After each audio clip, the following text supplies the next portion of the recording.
thank you for watching my video. Here on my channel, I show you how to do incredible magic tricks to amaze, astound, and inspire your audiences. So, what am I waiting for? Let's get started. Guys, what's up? This is Manbun Magic. In today's video, we're going to be covering the Svengali Deck. It's an old gimmick, but doesn't mean you can't do new tricks with it, right? It's often misused, but today I'm going to be showing you the right way to use a Svengali Deck. So let's get started. Alright guys, I'm excited for this trick today. You know why?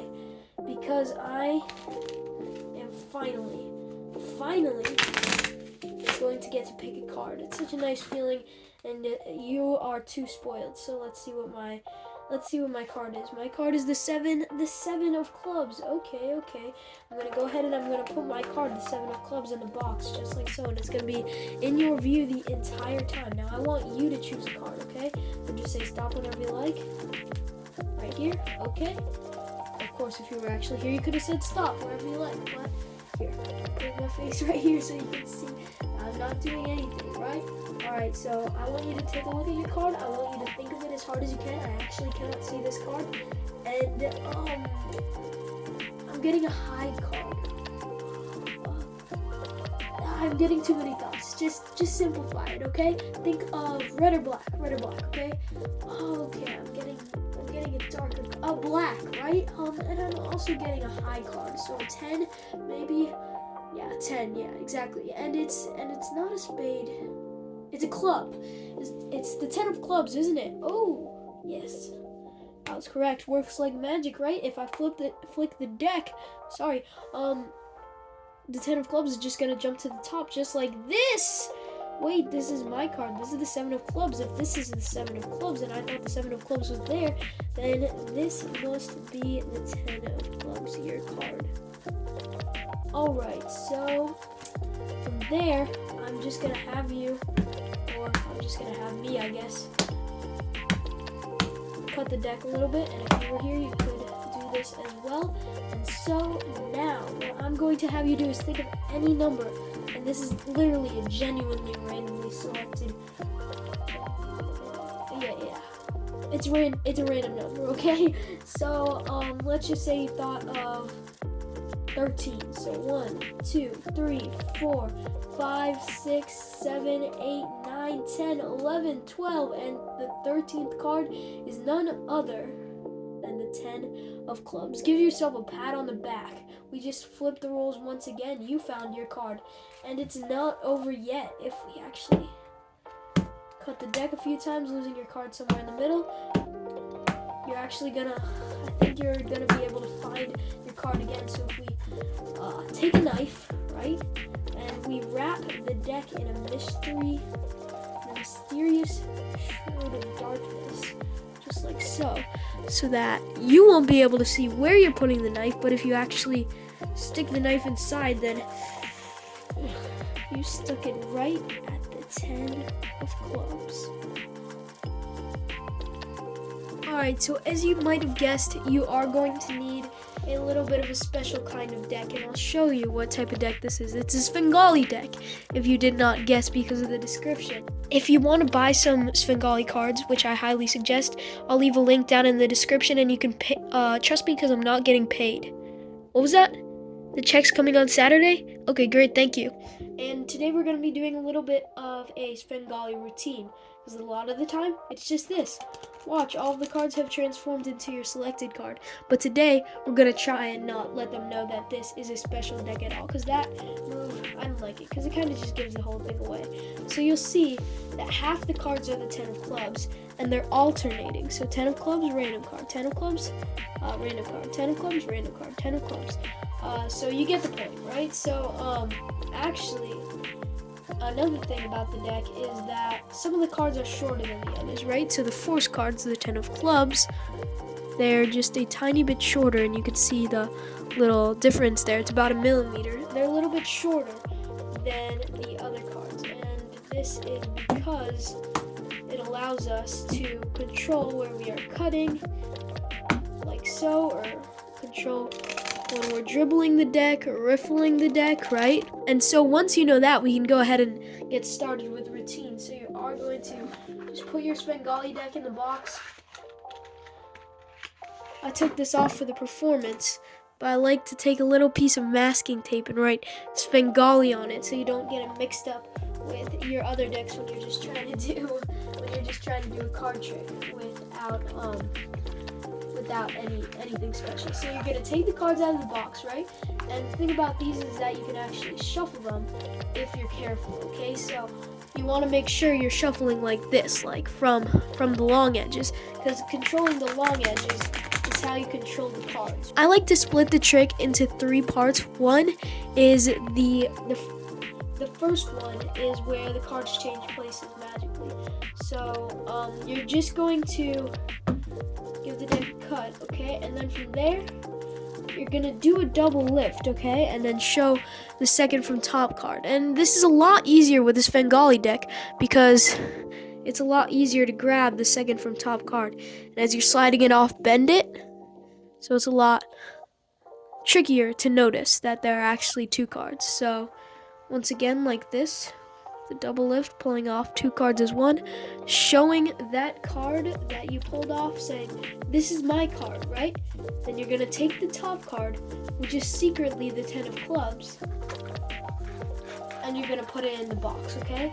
And then, little does the audience know, but your 3 of clubs is still on top. So you're gonna go ahead and you're gonna instruct your participant to say stop anywhere they like. And then this is the force part. This is the part where you get them to choose the 10 of clubs, okay? So how you do this is you're just gonna hold the deck like this, 3 fingers on top, thumb on bottom, and your pointer finger curled, just like so. And what you're gonna do in this position is when you press down with your pointer finger and sort of bend the deck, if you start slowly letting go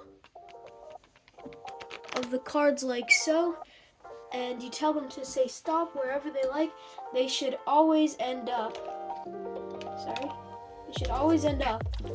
on one of your force cards, one of the 10 of clubs, right? So just like that, you're gonna go, hey, say stop whenever you like, saying stop right there. It doesn't matter if you can do it well or not, it'll always come up with the same result. So you can do it like that if you really need to, but it's a lot better if you just catch them in your other hand like that. So then you're just gonna slide it off with your thumb and say, hey, can you take a look at that card for me? Of course, you know that it's the 10 of clubs, but you're not gonna let that on, right? You wanna drag out the mystery a little bit. And this part is just like a tiny bit of an extra, something that you can add to the trick, right? So you're about to read their mind. And guess what? You're about to reveal that the card was actually the 10 of clubs. Wow, right? So basically, once you read their mind, you're going to drag it out just a little bit. You're not going to be like, oh, you stopped at the 10 of clubs, and I know that because I can read minds. You say, I want you to think of your card, okay? Getting a powerful image of like a dark color, a black card, isn't it? Clubs are spade. It's a club, isn't it? And it's I'm getting a high card, but not a face card, not a queen or a jack or a king. The highest I'm getting a 10, the 10 of clubs, right? And that's a better way to do it. So then you could go ahead and plop this half of the deck on top, right? And then you snap your fingers and say, flick the deck or wave your hand and say that 10 of clubs is going to jump to the top. And then you can reveal the top card, the actual top card this time, and it's the 3 of clubs, the card that you selected, right? And you say, hey, wait a minute, this was supposed to be the 10 of clubs. If this is the 3 of clubs, if this is my card, then this card, oh yeah, this card must be the 10 of clubs. So that's the first stage of the trick, and you're gonna make sure to put your 3 of clubs back and then put the 10 of clubs on top. And then you can have your spectator give it a few cuts, totally just losing their card, or so they think in the deck. Of course, it's still on top, you know.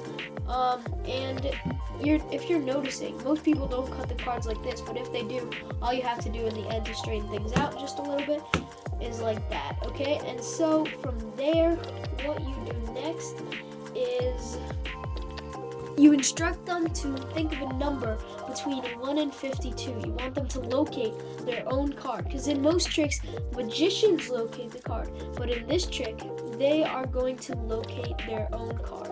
So then they can go ahead and think of any number, and this is the important part. If it's even, say 6, then you would count out 1, 2, 3, 4, 5, 6, and then turn over the next card. If it's odd, say 3, then you would go 1, 2, and then turn over that card that you stopped on. And this is based on the premise that every other card is a 10 of clubs, so all the odd cards, they must be the 10 of clubs, right? So you can just do it like this. Hey, think of a number. 17. 1, 2, 3, 4, 5, 6, 7, 8, 9, 10, 11, 12, 13, 14, 15, 16, and the 17th card will of course be the 10 of clubs, but if they had said an 18th card, then you would go 17, 18, and then flip over the next card, and of course that would be the 10 of clubs. This is the part that you can't do twice on a spectator, so, and you can't do this entire trick twice on a spectator, because they'll get suspicious that that they keep picking the 10 of clubs, right? And so let's do a quick review of what we've learned so far. So we can shuffle the deck, right, as much as we like. Let's say we've already done that. We can also allow the spectator to give the deck a few cuts. And then we choose our card, the 4 of spades, correct, right? And that 4 of spades is gonna go in the box, and you can see it at all times, right? And then you're gonna force that 10 of clubs on them. So let's say they stop there. Oh right, you're not gonna say, you're gonna read their mind. Oh my gosh, it's the 10 of clubs. I'm a genius, right? And then put it down, flip the deck, it jumps to the top. Oh wait, no, that's the 4 of spades. So if this is the 4 of spades, then this must be the 10 of clubs.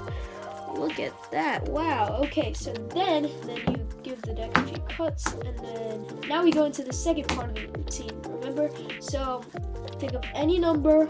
Let's say they say 27. 1, 2, 3, 4, 5, 6, 7, 8, 9, 10, 11, 12, 13, 14, 15, 16, 17, 18, 19, 20, 21, 22, 23, 24, 25, 26, and 27. And if, I feel like it must be obvious, but don't have them select a number that's higher than 52. So yeah, you go ahead and reveal that their card is there. Then we can shuffle it up one more time before we begin the finale, and I'm going to teach you that finale right now. The thing I like about the Svengali deck is that it's totally self-working, and we can do so much cool stuff with it. So if we take like a tissue or something, or a paper towel, I don't know, and then we wrap up the deck, and you have a knife. It could be a butter knife, but I'm using this Swiss Army knife just because it's funny. And then you cut into the pack of the cards, right? And then that's actually your spectator doing it, but of course you can do it too. So once you've done that, it depends whether you want the spectator to think you're skilled or to have the magic happen in the spectator's hands. And I think it's a lot more powerful if the magic happens right in the spectator's hands. So if you rip apart the paper, which makes it a lot more dramatic than just taking the cards out, right? Then if the 10 of clubs is there, don't reveal this card.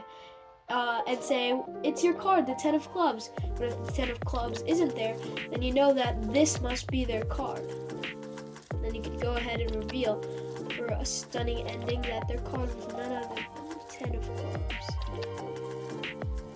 One more time, let's do a little review of the entire trick. So, just like that, you're going to go ahead and give the deck a riffle shuffle. And again, this doesn't matter, because you're always releasing the cards in pairs, so the pairs will stay together if you're decent at riffle shuffling.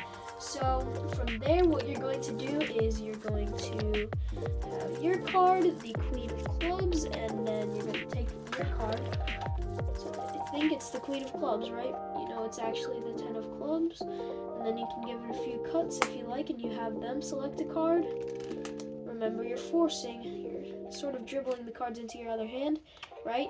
It's the 10 of clubs, of course, but you're just gonna go, I'm sensing a high card. It's a 10. It's black, isn't it? It's a club. It's a 10 of clubs, right? And you can obviously develop your own sort of pattern to the trick based on your personality, right? And so, slap that piece of the deck on top, and then you flick it, and then you say, your 10 of clubs has jumped to the top. Oh wait, no, that's my card. That's the queen of clubs. Your card was the 10 of clubs, which must mean that your card is right here in the box all along. So once that's done, you're gonna go ahead and you can give the deck another shuffle, or you can give it some more cuts, have your spectator do one final cut if they like, and then remember, if they cut it from the sides like this, then you cut it from that to begin to finish it, because you always want the 10 of clubs on top, right? So once you're done with that, you're gonna go to the number, thinking of routine. So let's say they think of the number 7. Remember, 7 is an odd card. And so remember, if they would have said 8, hey, I've used odds for all the examples. So let's do 8. 1, 2, 3, 4, 5, 6, 7, 8. And then the next card will be the 10 of clubs, right? And so from there, after you revealed that, it's time for the final thing. And I'm going to reuse this tissue because life is not full of unlimited tissues. And we go into the knife routine. Your spectator stabs the knife into the cards, and voila, they have stabbed it right at the 10 of clubs. Hey guys, thanks for watching the video all the way through. If you enjoyed this, good news for you, because I'm going to be posting some new tutorials on gimmicked decks, some more gimmicked decks soon, so stay tuned for that. As always, if you like my videos, make sure to subscribe, check out my other videos, and leave a comment down below. If you haven't bought a Svengali deck yet, I highly suggest it. They might be a little overused, but you can still do some really cool effects with it, especially if your spectator doesn't know that it's a Svengali deck. So until next time, have a great day.